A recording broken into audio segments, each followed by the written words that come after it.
In 1983, in July,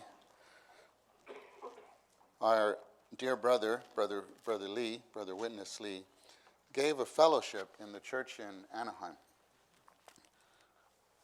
You can find this now in the collected works in the 1983 series.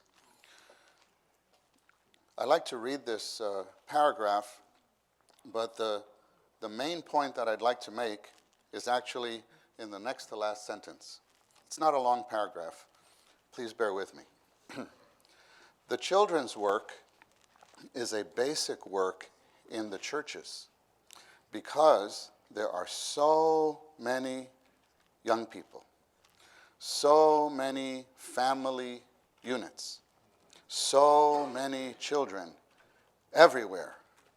The church has a lot of children. To raise up our children and bring them to the Lord is the easiest way to get increase for the church. You know, we're all burdened for the increase of the church. We have a lot of, we never feel that it's enough, but we have several saints serving full-time in different places. Why? Actually, a lot of it is for the increase of the church. And many of them are laboring on college campuses. Why? For the increase of the church. But Brother Lee says the easiest way to get the increase is through the children. And this increase is quite trustworthy. Much better than to get the outsiders in. The children's work helps the young people's work. The junior high work depends on the children's meeting. If the children's meeting would be done quite successfully, this will support the junior high work very much. From the junior high, they go on to the high school. And then from high school, they will go on to college and so forth. I feel very much burdened, even though I do not have the time to touch it. Notice our brother himself didn't have the time to labor in this area. He wanted to labor in this area. Yeah. Some of us have given our time to touch it. Amen.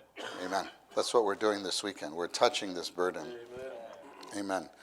That every local church must pay adequate attention and do the things sufficient to take care of the children's meeting.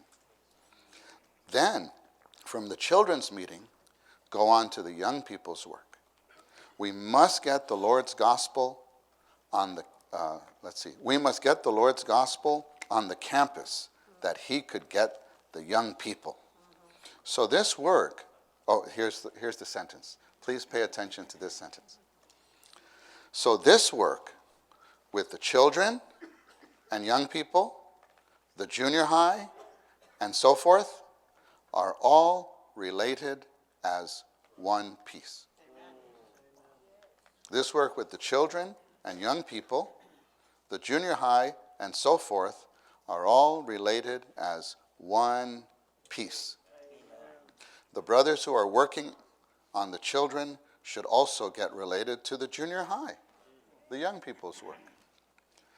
But anyway, that's the quote. But please pay attention, even when Brother Lee uses this phrase, the young people.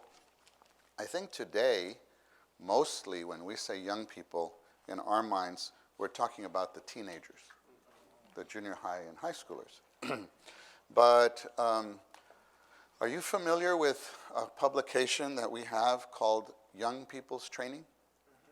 Some of you might know this book, Young People's Training.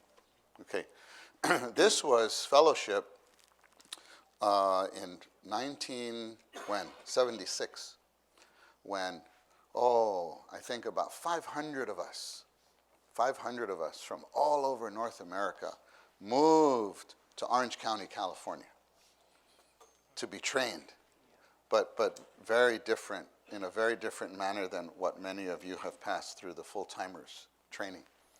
Anyway, so many college-age young people and young adults, mostly singles, but there were a number of couples, all moved to Southern California.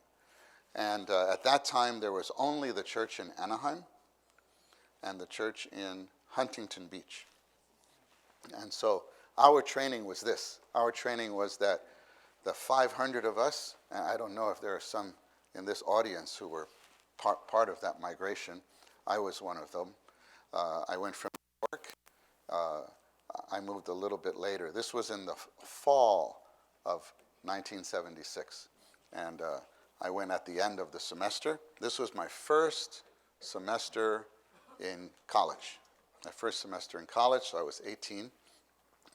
Anyway, we moved there, and we were divided into 5 or 6 groups. And we were told, go practice the church life in a new city. So I believe it was Thanksgiving weekend was the birth of the church in Fullerton, the church in Long Beach, the church in Irving, maybe the church in Costa Mesa, and Cypress. I believe these were the 5 places. And I ended up in Irving. Anyway, during that period of time, Brother Lee gave young people's training. Okay, that training was not aimed at high schoolers. It was aimed at college students.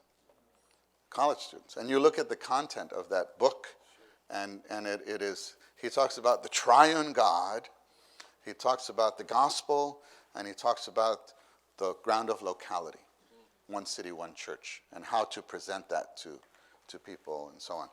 And clearly, this is fellowship for college students. So my point is this. When Brother Lee, in this time, was talking about young people, he wasn't just talking about teenagers. He's talking about college students. So the point is this. He said the work with children, with junior high, with high school, with young people, meaning with college students included, are all related together as one piece. Now, in the collected works, which some of us now have in our hands,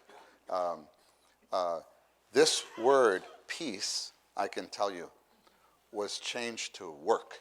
The word work are all related together as one work. It means the same, but to me, the significance of one piece brings out something more. And that's the word he used. I just read to you from the transcript, not from the printed volume. And in the message, actually, which I heard, I listened to this clip, he says, the work with the children, with the junior high, with the high school, and the college campus are all related together as one piece. One piece. Okay. Why am I highlighting this? Well, in the past, actually quite often now, I think saints are used to a kind of analogy that this is like a pipeline, right? A pipeline. And the children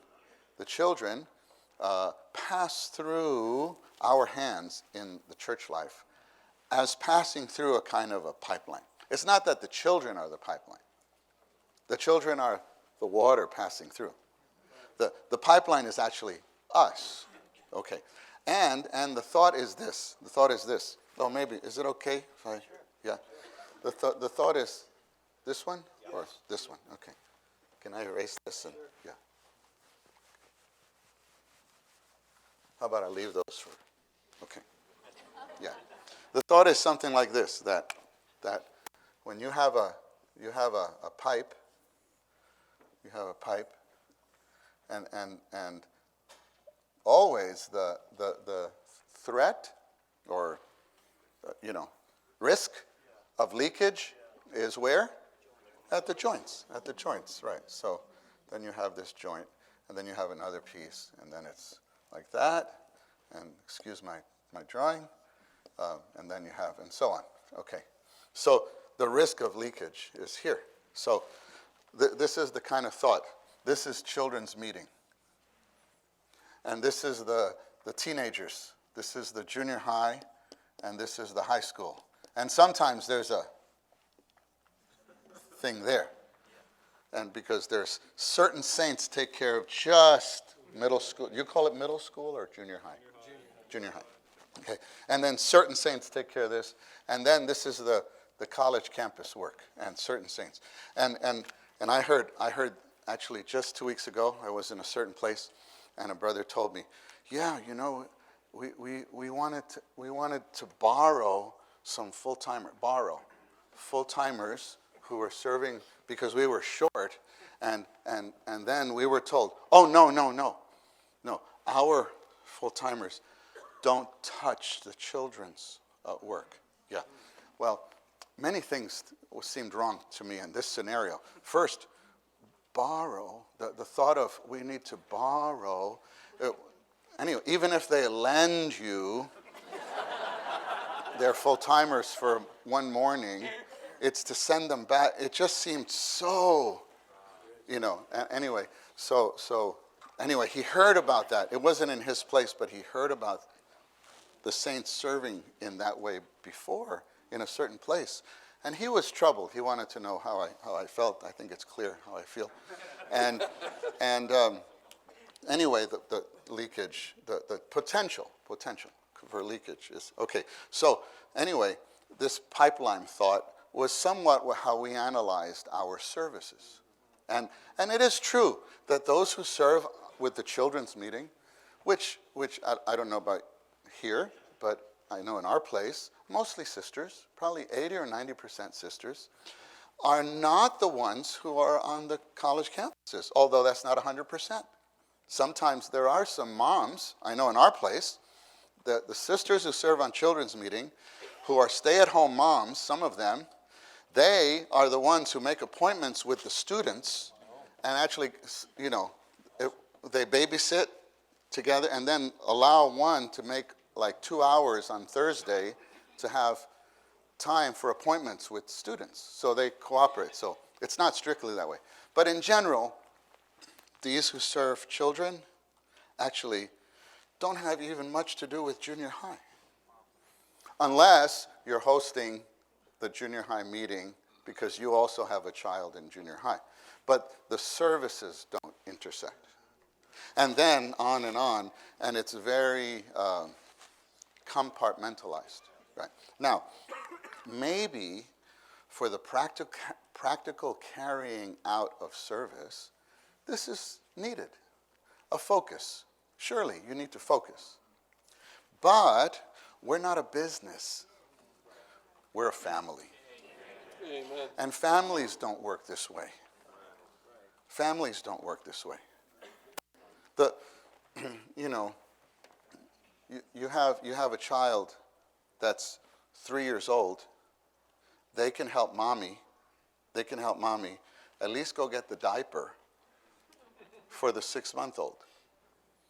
When they're 4 or 5, they can practically change the diaper. When they're in junior high, they can babysit the little ones. When they're in high school, they'll be able to cook for, hey, Mom, Dad, you go out. We'll take care. And it's like the families, everything intersects. And so what Brother Lee says is there's none of this. He said they're all related together as one piece. It's one thing. And actually, as we consider this, we realize this is not an accurate rendering of the situation. It's really more like this. We have the children. And then we're talking about the junior high. And then we're talking about high school. And then we're talking about college. But that's not everybody in the church life. Where do these come from? They come from families. And how do we get families? Where'd families come from? Actually, these grew up and became young adults. And then they got married. And then they became what? Couples. And then the couples became the families. And that's the church life. And so we were considering if, and please, what I'm going to say for the next few minutes, try your best not to misunderstand me. And I think you would not misunderstand me. And brothers who know me can testify, I think, on my behalf. We're burdened for the campus work everywhere. College campus work everywhere. And we need the college campus work. But if you only see that part of the labor, you may have a successful labor today, but let me ask you, in 5 years, where is your fruit? The fruit you gain that graduate from, you may say, full-time training. Okay, that's 2 years. I asked in 5 years, where are they? Serving. That would be great if they all were serving the Lord somewhere. Okay, even if they're serving, don't they get married? Don't they have children? Now, if in our place all we have is a kind of labor that surrounds the campus, we have to at least have a view broad concerning the families. Now, of course, in many places that I know where there's it's a kind of a campus town, then naturally the focus of that lampstand will be around the campus. But then the families are involved with the campus. The families are involved. Yeah. But, and in a smaller place, actually, I've seen that work quite well. It's a big kind of blending. But I have noticed in a little larger places, localities, sometimes our young adults, if they're not directly related to the campus work, they lose their way in the church life. They're trying to find their niche. And they just maybe don't have that burden. Or they have the burden and they participate in the church, in the church's burden. However, they still have their particular need concerning how to face the work environment. The temptations. It's, to me, that jump from university to work life, to me, that was the biggest transition that I remember facing. Firstly, even the time. You have to be at work at that time. When you're a student, you're going to class, I'm going to be late anyway. Never mind. I'll call somebody. I'll text you. Tom, are you in class? Great. Let me get your notes. And then Tom says, yeah, then you go tomorrow. And then so, you kind of were, At work, not so much. Of course, yes, I know you work from home, but don't be careful. Be careful. Sometimes the more flexibility you have, the worse it is. But that commitment of every day, it's grinding. And people sometimes are not ready for that. Then the peer pressure on the job sometimes is stronger than when it was in high school. I experienced that. And the what do you call it? Just, happy hour. After work. And it's in these people. I worked as an accountant in a big accounting firm for a few years. It's not that these people are like, Mario, we want to drag you to hell. come with us. No, it's not. They like you. And they said, come on, come hang out with us. You never spend time with us. You're always with your church. Spend a little time. They genuinely like you, and they, come on, just for a little bit. This is how they treated me. Oh, come on. Come on. I'd always say, oh, I have an appointment.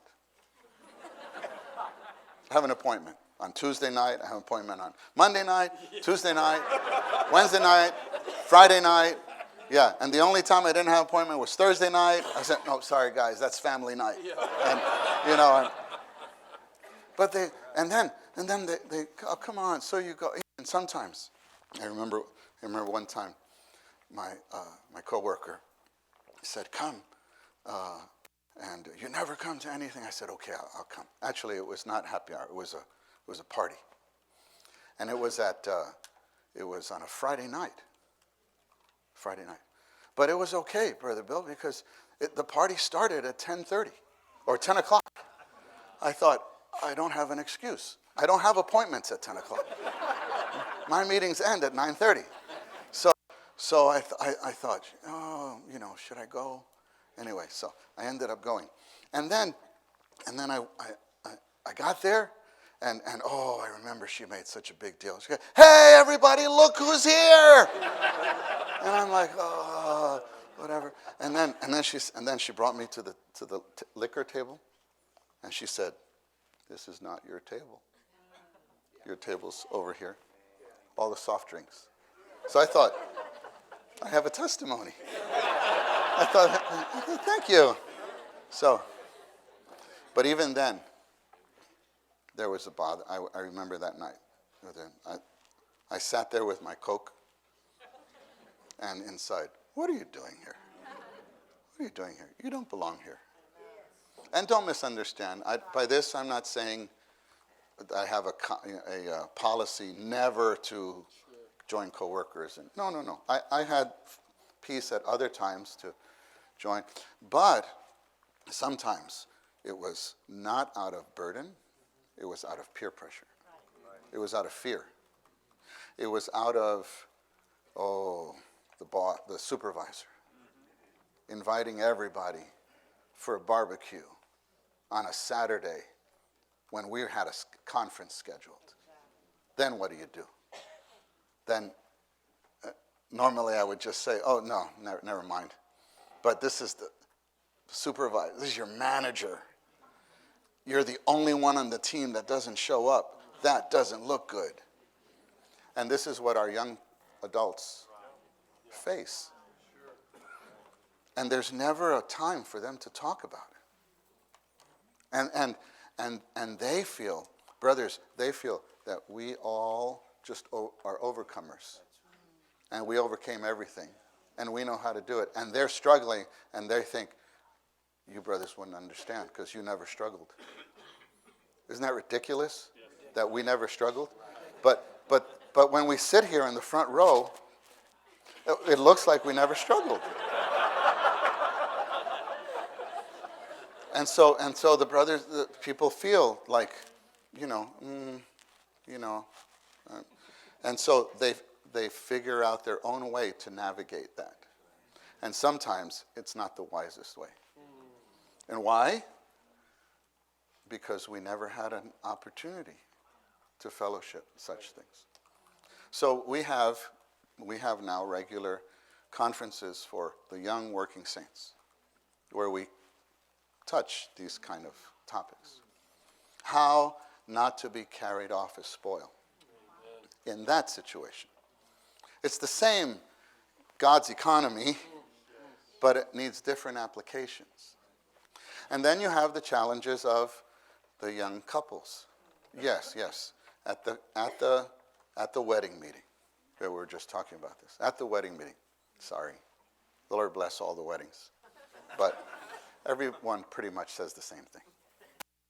Oh Lord, we consecrate for Christ in the church. We open our home. And the test is 3 years later, is the consecration level the same?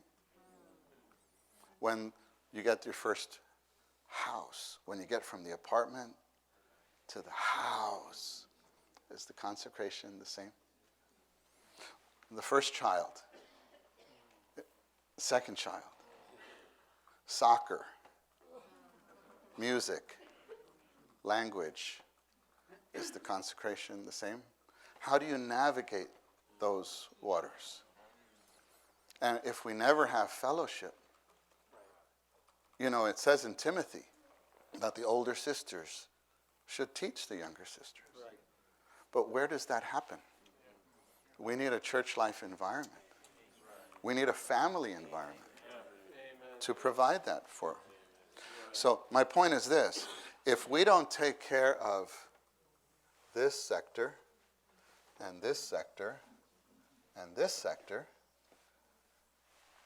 and you only focus on either young people's work or college work, eventually there'll be a leakage. And so these surveys, now I come to this matter of the results of these surveys that I mentioned last night. Several thousand young people were asked. These are young people between the ages of 22 to 30 years old, 22 to 30. And they have this one thing in common. They grew up attending a church group meeting regularly, even if it was just Sundays. Part of a church group or in a Christian family going to a church meeting. And they were asked, okay, now you're 22 or 30, which is here. Yeah. Do you still attend that church meeting? So, we mentioned last night, 64%, no more, 2/3. 66%, no, 34%, yes. Okay, that tells you something, but the interesting thing is the next question. And that is, if they dropped, why did you drop? Why don't you continue to meet with that group? Those answers, we could learn something. And then the ones that said, we continue, we asked them, why? Those answers, quite revealing. Okay, the ones that said no, these are pretty much the responses. One practical thing is, this was actually maybe the number one answer, is they moved away. They moved away from, maybe for university, for college, maybe for the job opportunity. And they decided, now's my chance to. With us, maybe there's a better chance of keeping some of those because we have a network of churches. So, I live in New York City. People come from everywhere. This one came, right? Can you imagine, from Puerto Rico, he comes to New York City for work. But we have that all the time. And I'm sure, Dallas, this has to happen, right? Chicago, Atlanta, D.C., Boston, Seattle, San Francisco, Los Angeles. Major cities, you get that all the time. And then every city, you have that some. People transfer. Well, when people get a job or when people go to school, it doesn't necessarily mean that their first thought is, wait, is there a church there? That might be the third, fourth, or 10th priority. The first thing might be what?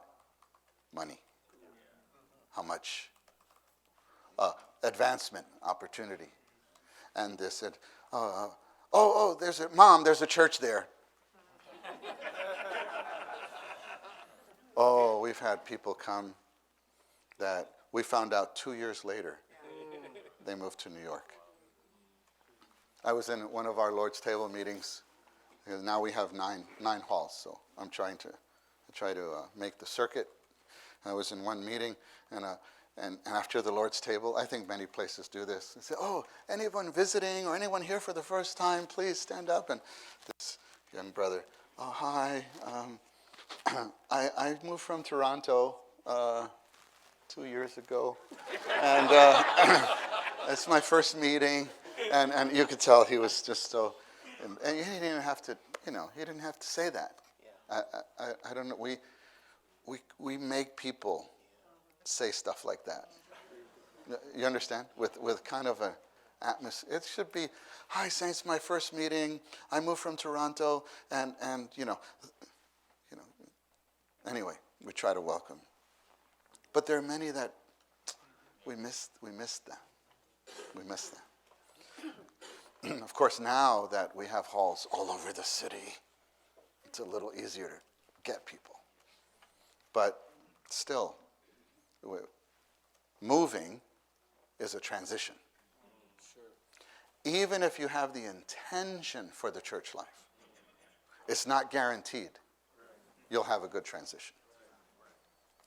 Here, from high school to college, why do we have the kind of leaking attrition of our young generation? Some of them don't know how to handle the transition. And we're not there to help them. Then, I tell you, from here to work, what I was describing, that to me is a great transition. Not to be underestimated.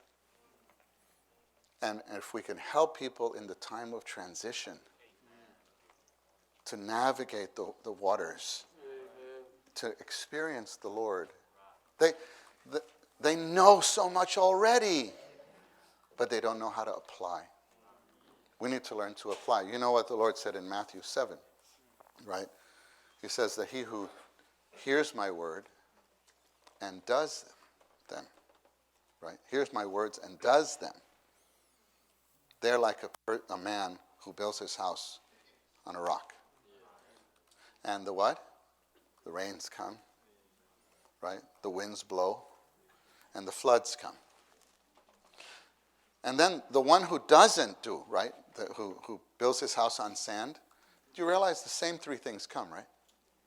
The rains come in the parable. The rains come, the winds blow, and the waters rise. The rain is from God. The winds are from Satan. The water is something from the earth that comes up. That's from man. We get tested from every direction. The question is, do you know how to do the word? Which means, do you know how to apply the word that you received? Do you know how to apply what you know?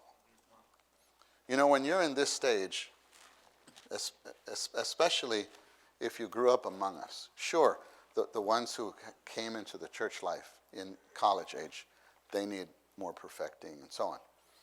We all need more perfecting. But the ones who have grown up among us have a deposit quite much. Especially if you grew up in our children's meeting, if you grew up in our young people's meeting, if you had 6 years of the summer school, if you had college trainings. Now, how many messages? I think I don't know if I mentioned this last time. I calculated one time that a typical young person, just from graduating children's meeting until starting college, may listen to 800 messages. If they go to everything that we have, all the 7 feasts, and then the summer schools of truth, 800 messages. That's not including college conferences and trainings. Imagine you have 900 messages. Sure, everything doesn't stay, but there's something in there. But when the rains come, when the tests come, sometimes it seems like it's all gone. I don't have a grasp on even one thing. That's a sad situation. We have to help people to apply what they have into typical situation. Oh, the transitions continue. Marriage life. There is no greater transition. then from two becoming one.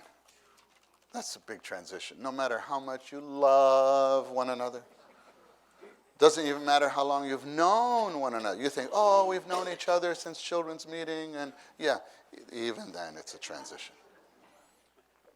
And then children come. That's a transition. And then what if you move and have a child? Oh, we just had a couple, move from Austin to New York, 8 months pregnant. And then they come, and they're married less than a year. Then they came to New York, and then she's, and then they move, and then they have a disaster in their rental thing, and they have to move within 1 month. And that's moving to New York City. New York City is a transition, doesn't matter where you come from.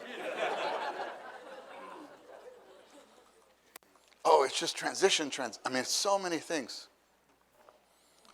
I'm so happy when my wife and I visited this couple not too long ago to see their little baby.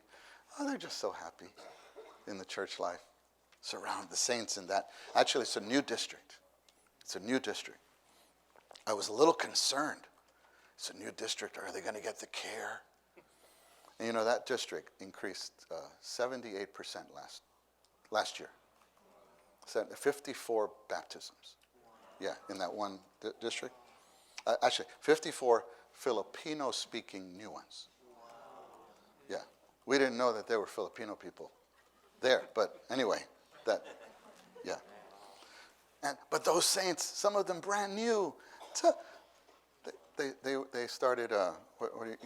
Many churches do this, sending food when a new mom, bringing food over. They just took such good care of them. And so they feel part of the family of the church life. That's wonderful. Amen. But not all couples have that kind of experience. Yeah. So the transitions, we have to pay attention to help people do the word, to build their house on the rock. Amen. Yeah. So if we do, eventually then these families are bringing more children. And this is your case now. I think this is the case in all the churches. Now, this is not first generation hardly in our children's meeting. Our children's meeting is full of second, third, and fourth generation children. But if we take care of this a little more, actually the children's meeting would be maybe double the size. Because along the way, we've had leakage along the way. So, okay, the reasons, I only told you one reason why people move. Second reason, that these young people, again, ages 22 to 30, that they said why they did not continue. Hypocrisy. They said that they witnessed hypocrisy. And I don't think that they're talking about their peers. I think they're talking about the older generation. And it could be, actually very probable, that in some cases it includes their own parents. So when young people see us living two lives, they realize you're not doing the word. You're not applying. I've illustrated this maybe to you all last year, sometime to the brothers in the meeting. The saints see this face. And it's all. This is the only face the saints see. After the meeting, actually you're sick, you're tired. A brother comes, "Hi brother, how are you?" "Good." "Fine, thank you, brother." And we have maybe a meeting mask. At home, our children have the privilege to see the real me. And it could be, you could be on the phone having fellowship. Amen. And then your little boy comes. And you cover the phone. Honey! Or whatever you call her. Dear! Woman! That's what the Lord said in John 2. Right? Sorry. But it is in John 2, if you read that. And then, what? And she,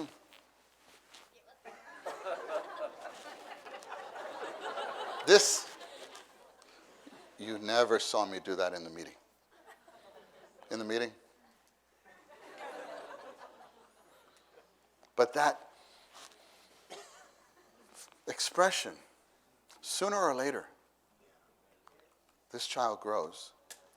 Don't you think they will put two and two together to realize only two people have the privilege of seeing that face? Mommy and me. But the other saints? Oh. And even when other children have problems, when other young people get into messes, oh, Dad is so gracious. So, like just extra mile. I get in trouble once and something. Now, of course, we have to discipline our children. I'm not saying we don't discipline. But I'm talking about attitude. I'm talking about atmosphere. We'll come to this point probably in the next session. The atmosphere in our households. And other things. One sister, she confessed to me not too long ago. She just came distraught. She says, I don't know what to do. My child caught me in a lie. Because I forgot the whole scenario, but the child was sick, and then they sent her to school, and something. Anyway, she went and told the teacher, where was so-and-so yesterday? And she didn't want to say. I kept her home sick because she would question, why is she here today? So where was your child yesterday? Oh, visiting grandparents and so-and-so. And so the daughter is here, and she looks at her mom, and not the sick one. Yeah, not the sick one. So because she dropped her off, and then this one goes to the car, and then in the car starts driving.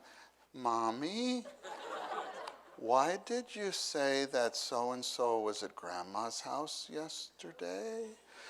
She says, your daddy told me to say that.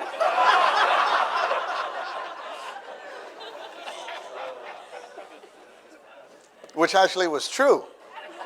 That was true, because they had negotiated how to handle this situation. Because you're not supposed to send the child, so soon back to school. But, because they both work, what do they do? And all that. Anyway. But the child saw that. Oh, the sister was so exposed. So she came, wow, what do you do in those situations? And so, I'm not going to answer that question. Hypocrisy. We have to make sure that we have one life in front of our children. The third reason that they gave was judgment. They felt that in that church group, all the time they were being judged. All the time they were being judged.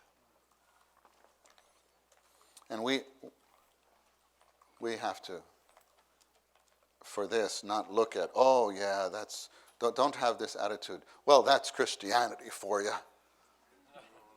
Don't have that. We should consider our situations. and actually, I know many cases where, even in our place, I have to confess, some don't come because they feel judged. we did not convince them of our love yet. And they feel there's some kind of standard. Some kind of standard.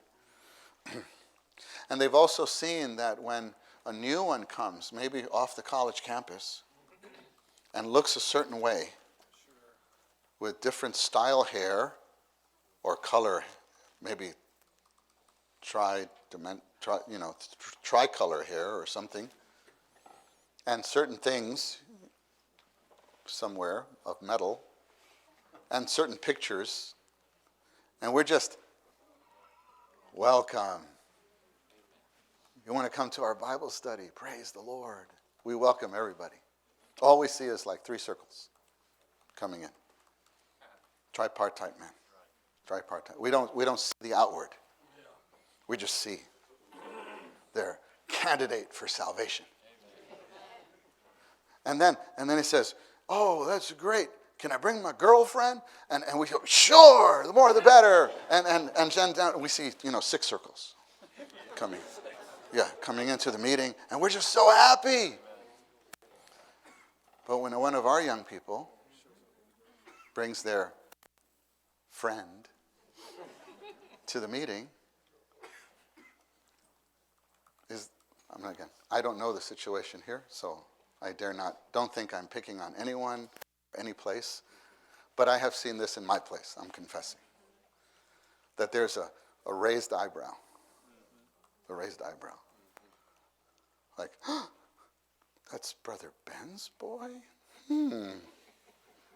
How could Brother Ben and his wife allow this? I wonder if Brother Benson knows. Now, I'm not saying this ever happened, but something like that has happened among us. I know that, because I heard it. And just that, they see, wait a minute, but we were at your house with that new one and his new girlfriend, and now they're in the church life enjoying the Lord, and how will my friend ever have? Now, please do not misunderstand. I'm not for premature dating. I'm not for that. But the thing happens.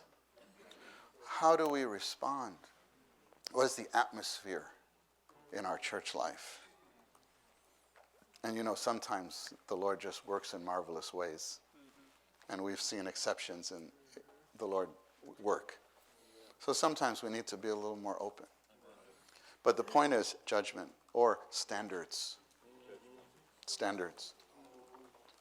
And then the 4th point, this is the last point on this side, very interesting, is they said, I never made connections with the people in that group. Connections. Talking about relationships. And that, also, I believe, they're not talking about friends, peers. I think they're talking about older, younger, being part of a family. And that became much more meaningful when we went to the other side and saw the results of the kids who continued to meet. This was very interesting. Basically, well, I think I want to give you a broader presentation than what I mentioned to some of the brothers yesterday.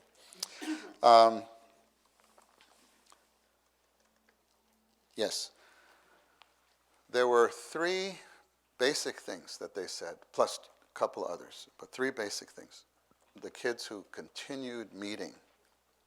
Firstly, the first reason, parents. Because of their parents. And this in a positive way. I'm still meeting because of my parents. And that's not just because my parents make me meet. No, they're young adults and families now. They're in their 20s or 30 years old. It's the impact of their parents' testimony. The positive impact of their parents' testimony. And that's very impressive to me.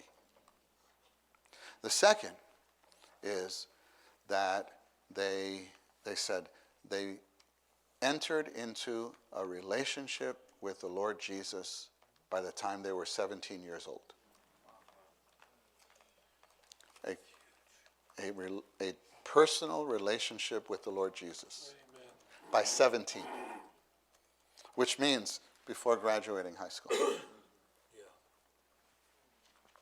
So if you want good college students, if you want good families, good young adults, be burdened for their relationship with the Lord before 17. Amen.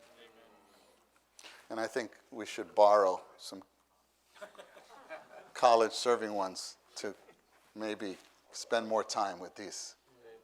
Amen. And even here. The third reason, and this to me is the one I'm most burdened for. And to me, very interesting that two different studies showed the same conclusion of this next point. Listen to this. 5 meaningful intergenerational relationships apart from their parents and their youth workers, which we call the serving ones. Why do you stay in this group? Why? Why am I still here? Because along the way, I developed at least 5 meaningful, this word is important, meaningful intergenerational relationships with people that are not my parents nor my youth workers. That means they became part of the church life. That's all that means. And both studies showed the same thing. And both studies, to my surprise, came up with this number 5. That's what the kids said. 5 relationships. And so this caused some pause and some consideration. What about my experience? And I have to say, this is really true. This is really true. Why am I here before you? Why am I continuing in the Lord? It has a lot to do with those 5 relationships. Amen. And in my life, I'm thankful to the Lord. It's more than 5. Amen. And then in this stage, I would say probably 7 or 8 relationships. And especially with some couples. So it was not just brothers. I had moms, dads, and moms. 3 couples, I could tell you. 3 couples that the Lord has preserved until today. They're still with us in the recovery. When I see them, oh, my heart is just full of love, joy, appreciation. They are my moms and dads in the Lord. And the Lord has kept them faithful until today. And that's why I'm here. And you know what? I don't remember a single message from any of those brothers. And the sisters didn't give messages. But I remember some of the conversations we had. Yeah. One-on-one. I remember the rebukes. The loving rebukes. That I remember. That kept me. Loving rebuke. And I could take it because it was from mom. It was from my dad. And some of these couples, actually 2 of the 3 couples, actually were my serving ones. So they got past that kind of relationship of, I knew I was not an assignment to them. You know, sometimes we can tell. Many of us grew up in the church life. You can tell when you're an assignment. This happened to me twice in my church life. Twice, where a brother, I know, it was like, uh-oh. Like Pharisee, 3 o'clock, uh-oh, careful. Yeah, hi, brother. I was cordial. But never opened my heart to him. I was his assignment. That was his assignment. Then it happened again when I was in college. This brother, he was assigned to me. And so I never opened my heart because you sense it. But there are other sisters and brothers. They're everybody's second mom. I think many of our churches, the young people talk, the brother's he's my second dad. Then I talk to this one. Oh, he's my second dad. And I talk to this one. He's everybody's second dad.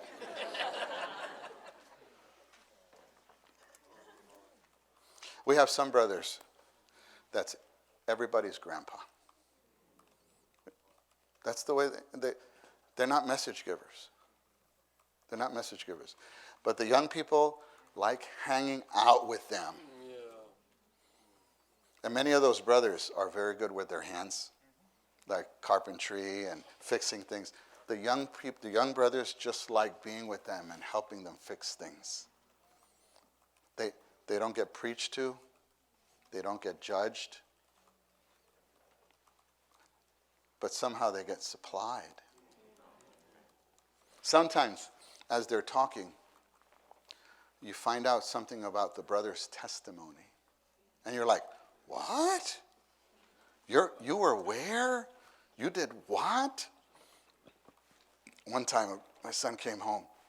He says, Dad, did you know that brother so-and-so he's from another country, but then moved to the U.S. From the CIA of such and such a country? I said, I did not know that. Oh, I tell you, from then on, when this brother stood up to share in the prophesying meeting, my son. And tell his buddies, that's him. You got to listen to him.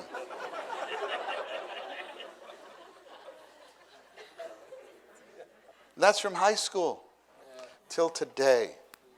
My son admires this brother, respects him so much. Now my son has his own children. He's in his 30s. But whenever he comes back to New York, there's such a warm feeling for this brother. And honor. He's a grandpa. But there's a kind of honoring. And he's not a message giver. He's just a shepherd. Amen.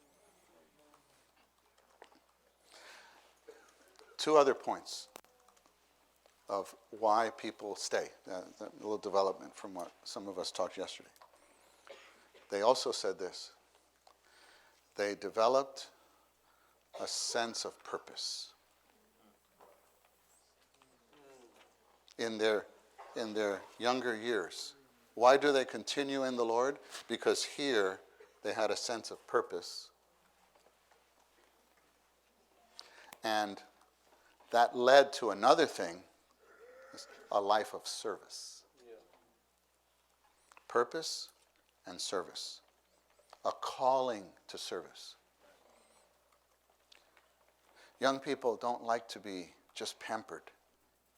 They like to be challenged. They like to be given responsibility. We need to consider how, when we're raising our children, how can we put them into function, into action, so that they can feel part of this big family. Then they have ownership of the church life. So anyway, these are some of those results, and I think we can learn from these when we check our experiences. I think a lot goes along. But somehow we have not translated this into our service. We have not passed these things along to the younger generation. So anyway, maybe that's enough. Maybe we can have a little time for some overflow. Yeah, amen. Maybe could we have some prayer? Twos and threes together, twos and threes, and then 10 minutes for your responding. Amen.